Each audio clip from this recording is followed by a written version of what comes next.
Hello and welcome to SM300. I'm Dr. Cruz. I'm the instructor for our summer session here. We have a 5-week session of this class, and it'll be fast-paced, but hopefully it'll be enjoyable. Here's our syllabus.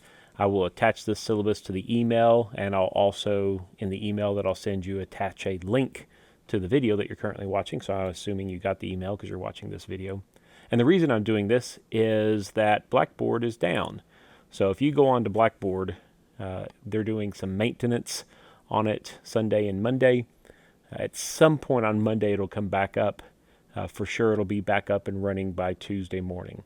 So the class website, that'll all be visible to you on Tuesday, but class starts on Monday, and we don't have a website. So I thought it'd make sense for us to, so I'm creating this video specifically for you to watch on Monday while we wait for things to get going. You can read the syllabus, and we also get to just kind of talk through this. SM300 is the first of 8 core SM classes for systems management majors. You can take these classes in any order, but a lot of people start with 300 because it's the lowest of the classes. The 8 core SM classes are all 300, 4 at the 300 level and 4 at the 400 level. These are the learning objectives for SM300. What we're going to be focusing on in this class significantly is the idea of project management. And we'll explain this even in Chapter 1, one of the chapters you'll cover this week.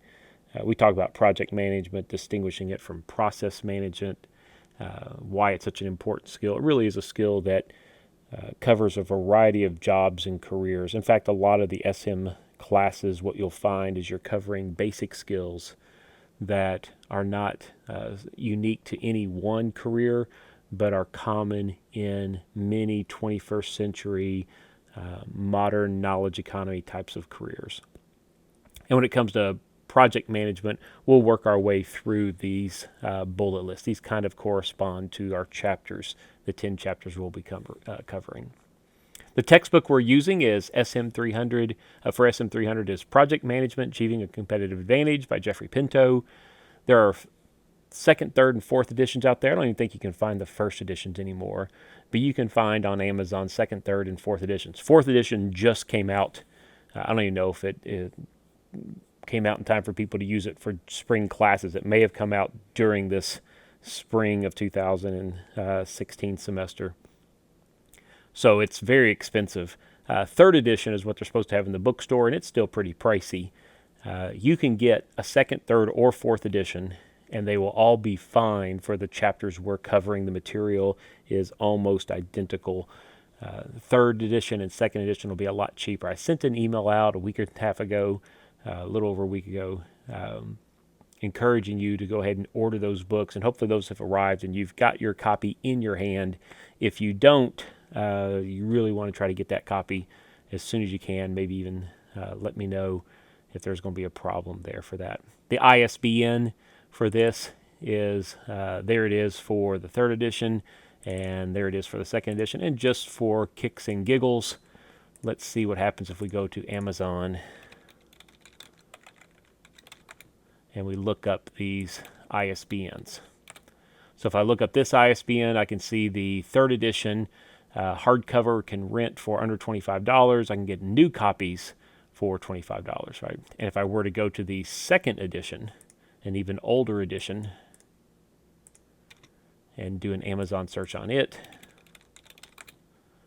I can get a copy for even less expensive. Now, unfortunately, the shipping is going to be the problem with these. If you haven't already ordered, I don't know if they have this, want it delivered by June 15th. That's really pressing it. June 8th, I like that one, right? So there may be an opportunity to do some expedited shipping. You're saving so much money ordering it online. The Western price, you can walk into Western right now and buy the copy, but it's going to be $189. They need to do a better job of getting some of those used copies there. Even that's for a used book, perhaps. But anyways, you've got options. Hopefully you've already ordered it. It's already on the way, but search for those. It's a good book. It's got good content, but a summer class, 5 weeks is not very long. You want to get that book as soon as possible.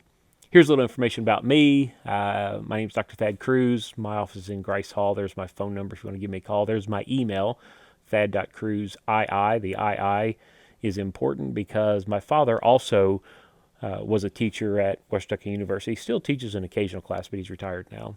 And he's thad.cruz@wku.edu. So if you send email to thad.cruz, it's going to him, not to me. He won't be very helpful, especially in the summer. So make sure there's an II in that email.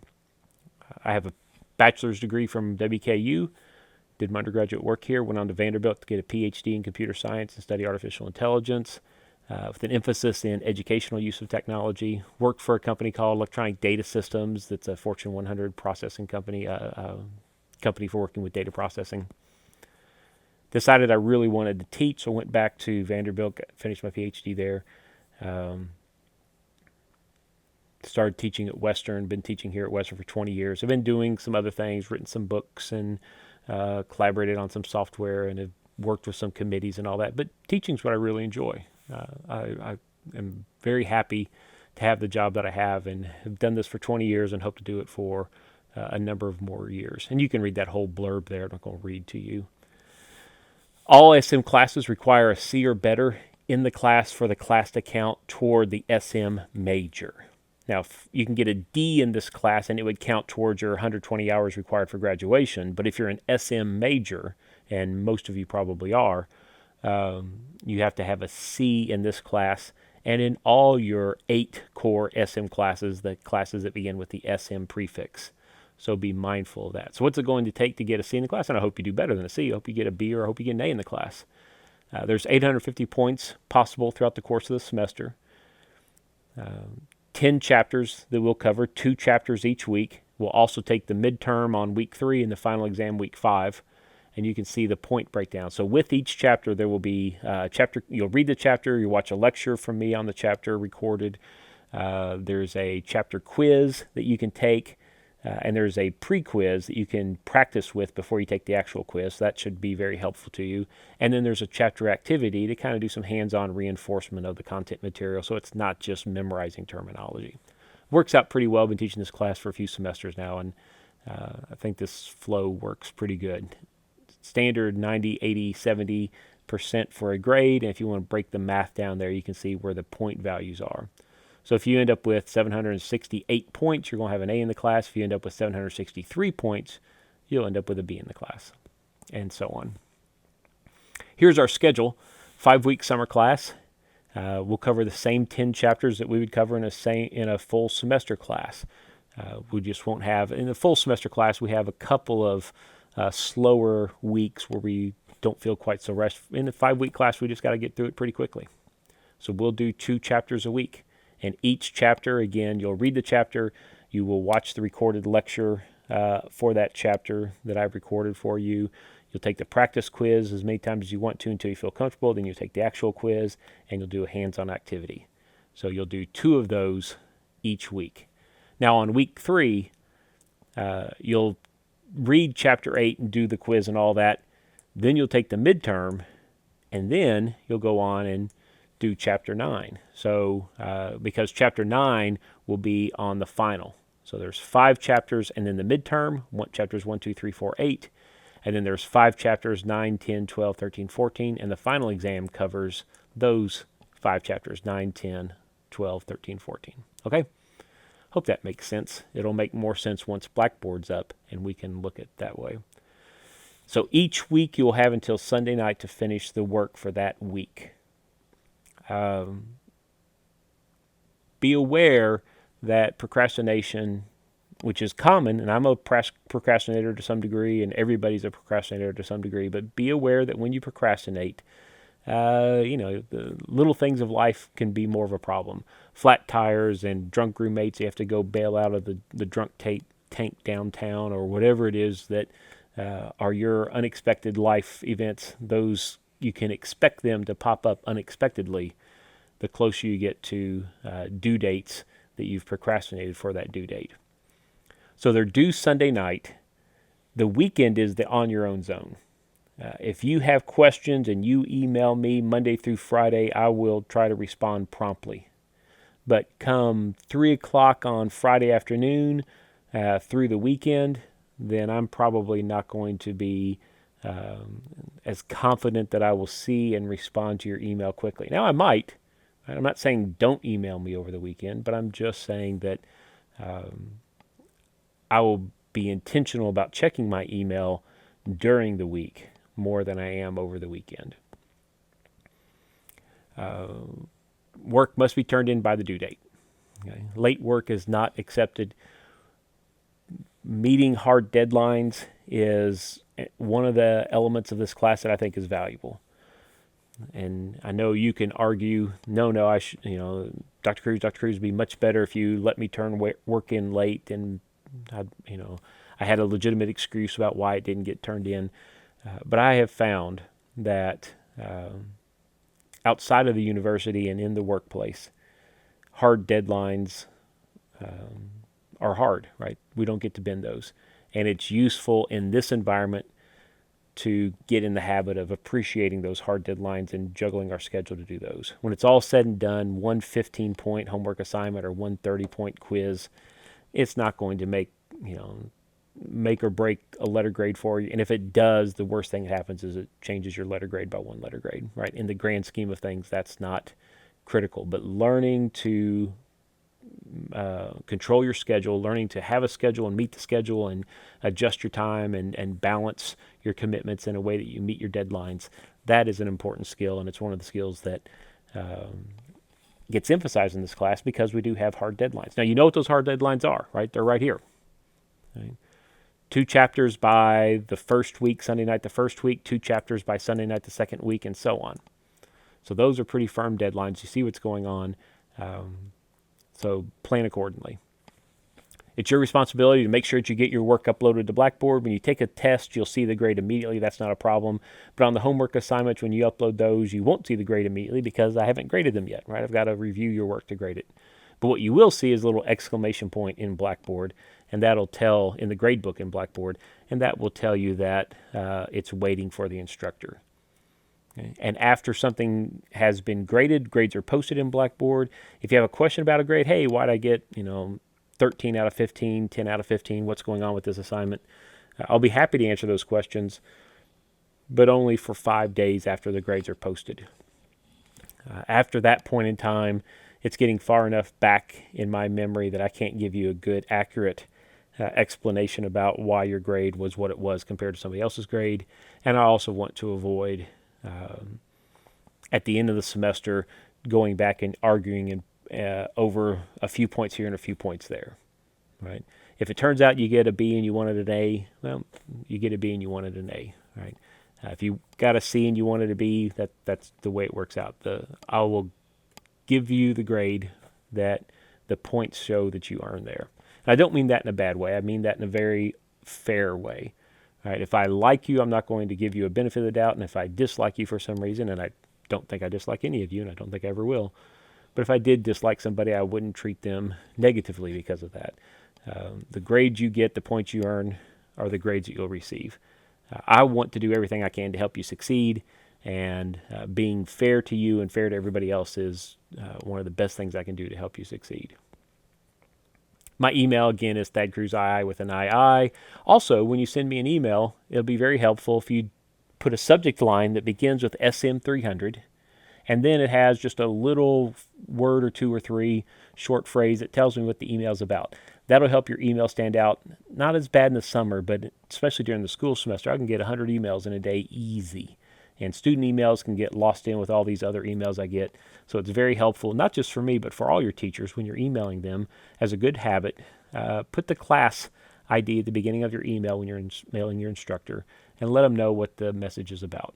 Also, please proofread your emails. Make sure you have correct spelling and grammar. I know that everybody's in a hurry, but it's extremely non-professional to send emails out that haven't been proofreaded, that haven't been revised, that haven't been checked for grammar and typos, right? Proofreading is important. If you haven't proofread your work, it comes across as very unprofessional. So again, get in the habit. it's not going to affect your grade in the class, but just get in that habit. Technology requirements. This is a web-based class, so you will need access to the internet. You will need access to a computer. The videos should work in most browsers. If it's not, try a different browser.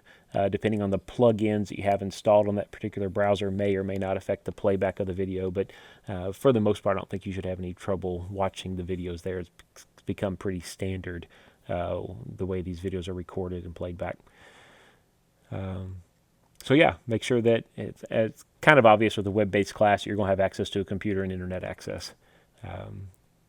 But that's if you can't come to Western, drive to Western's campus and go on one of our campus labs or one of the regional campuses, and you can use those sites.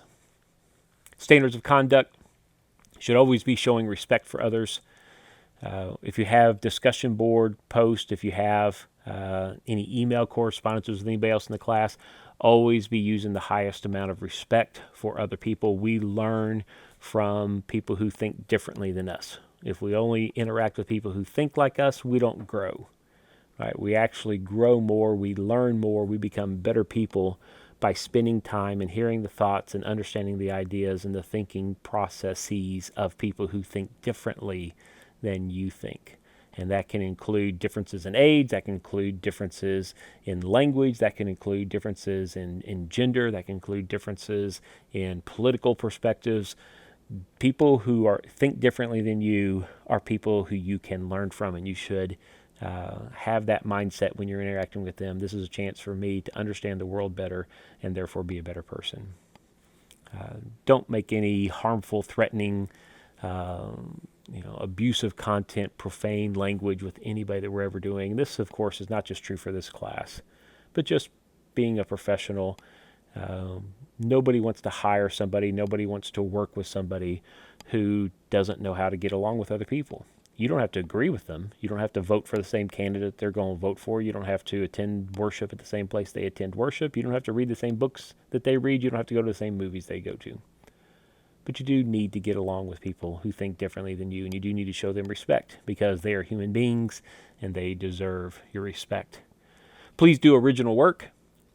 On the chapter activities, we'll be doing different things during those chapter activities, but make sure that you're doing your own original work. Don't do somebody else's work in class and put your name on it. Don't try to Google search and find somebody else out there that's done something similar and take their work and put your name on it. That would be offensive to me as a faculty member at a university, an institution of higher education, for you to take somebody else's work and put your name on it. In sports, it's offensive to cheat by having a loaded bat or using steroids or HGH or, putting metal in your boxing glove or whatever it is, right? There's ways to cheat in sports. Well, academics isn't sports. I don't want you to use HGH. I don't want you to use steroids because it's not healthy for you. But that's not cheating in this class. What's cheating in higher education is taking somebody else's intellectual property and putting your name on it. That is the same as or worse than using steroids in sports, right? Because it's getting to the essence of what you're here for. It's not being fair to everybody else. So just be aware that sometimes people are like, oh, what's the big deal, right? I found an answer on Google and I turned it in. It is a big deal. So please do your original work, right? Because I'm going to grade everybody's work individually, and I want to make sure I'm grading your work and not somebody else's work that just has your name on it. Please be advised that there are some pretty strict policies in place at the university, not my policy, university policies, for unethical work, for taking other people's ideas and plagiarizing, submitting it as your own. Hopefully that's not going to come up. Just be aware of that. Okay? And finally, if you have any American Disabilities Act needs, Western supports that, and you probably already know the contact number for that. Work through the ADA office, and if we need to take any special steps for the class, we can do that. Okay, so there's our syllabus. Sorry for scrolling through that while you're watching the video. That was probably difficult to see. The web page will get Blackboard up and running here at some point. And but in the meantime, hopefully you already have your textbook and you can start reading chapter 1. And if you don't have your textbook, please go ahead and order it immediately and find one that supports expedited shipping and get that book in your hands as soon as possible. If you have any problems or any questions, you can shoot me off an email, respond to the email that had the link for this video. All right, glad to have you in class. I felt like I kind of fussed when I went through that syllabus a little bit. I don't mean to fuss. Some of those things about cheating and plagiarizing and all that, that's hard to say in a positive way. This is a fun class. We've got some good material, a good textbook. I think you're going to like it. I think you're going to learn a lot, and glad to have you in class. Have a good day.